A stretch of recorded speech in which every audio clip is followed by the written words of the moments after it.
12:17 a.m.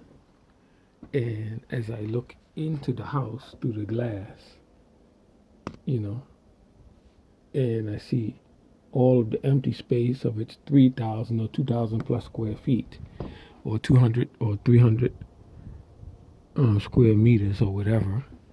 And I say to myself, what is a human right? If a person says you will wait outside, you are not getting any keys because somebody gave them a bad experience. You're not going inside, and until I come.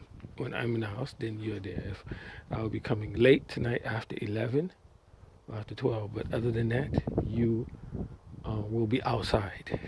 You will freeze. You will suffer. So my questioning is, what is a human right? What human rights do I have?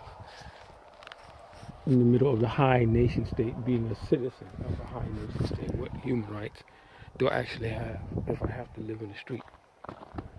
For decades, for years of my life, I have to live and sleep out in the streets. What human rights do I have? And I'm not allowed, as I'm standing here in S.U. Miller, I'm not allowed to have any relationships with women who would find my body, who would find me useful and attractive, who would take me out of the cold in the streets. I'm not allowed to have those relationships. So what human rights do I have? What human rights do I have? And it's cold out here. So I look at the kitchen, the window and the thing, and they have the premises. But other than that, I'm out here about 12:30 at night, and I can't call him. I'm not able to call him because I have no money on the phone. In the Muslim community, certain people with the mosque, with varying levels of Sufism and different things, with Sheikh Salman Tamimi's mosque, they are not interested in even going to a bank and say, I'll go to the bank, brother, and give you some money. Whereas the Ahmadiyya community, which they demonize, have done it for me a number of times. So go to the bank, brother, and give you 10,000 or 20,000 or whatever, 30,000 krona or whatever. The community did nothing like that, nothing. And I'm out here freezing in the cold, and I probably will have to sleep out here in the back of the house, huddled up with no blanket, no nothing, crying in the night. You see what I'm saying? And it's something I wouldn't want my mother to know. Crying in the night because the gentleman who's a Christian missionary, some of them are angry at Islam too. They're angry at Muslims for prohibiting them, killing them as they perceive, stopping them from proselytizing their faith in Muslim majority countries. A lot of them are very angry at Muslims, so they'll take it out on you. They'll take out their anger, on you, on the hapless one who can't defend himself like me. I can't protect myself financially, morally, personally. Even I called an older sister of an a mature sister of Indian or Pakistani background who arranges not marriages, but fixes marriages that are in trouble. And I said, look, I need to marry an older sister, a heavier set Muslim sister of my choice who's mature, over 30 years old, or even over 40 years old, who has more means. I was trying to tell her, but she was rushing me off of the phone.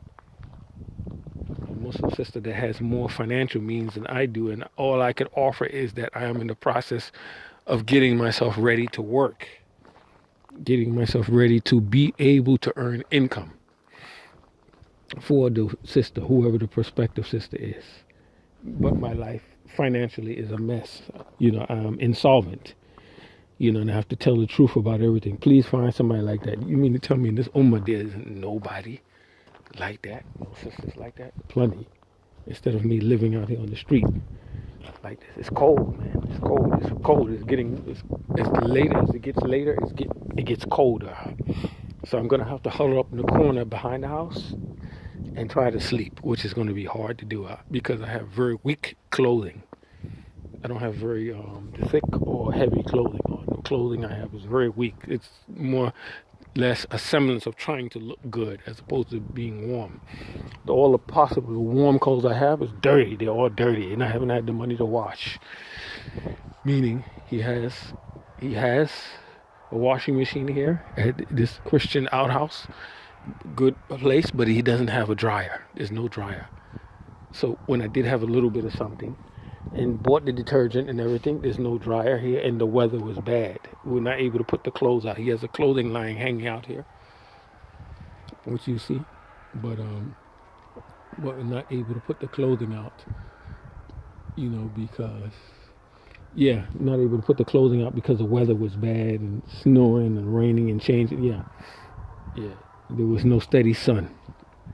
So I've had to keep the clothes dirty, but I have a lot warmer clothes in the dirty clothing bags. So that's what I'm saying. The person not allowed to do electronic and other activity, to marry, to have relations, with women, but not sexual relations, but marital alliances, relations with women who have better means than you do, so that you will not be on the street.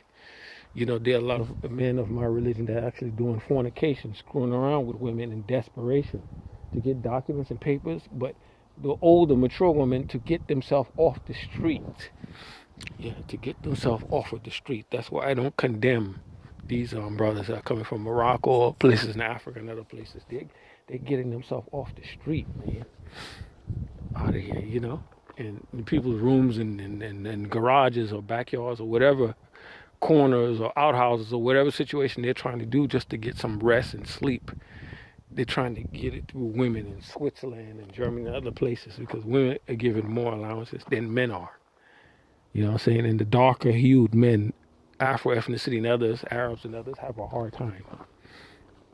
They have a brutal time, man. Out here, brutal, very brutal. They always have to be in the streets. I know what they're going through. I know what they're going through. I understand it now. I feel it. I feel it firsthand, as it's now almost 12:30 at night, heading towards 1 a.m. in the morning, which I thought Mr. Franklin is, from what I know his name is, but it's pronounced differently in Icelandic. I thought he would be here by now, when he was saying you get the 11 o'clock bus out. And it's starting to rain a little bit too. I can feel little droplets. So eventually I'm going to have to give this up and go in a corner of the back of the house and try to huddle and sleep for whatever good that'll do.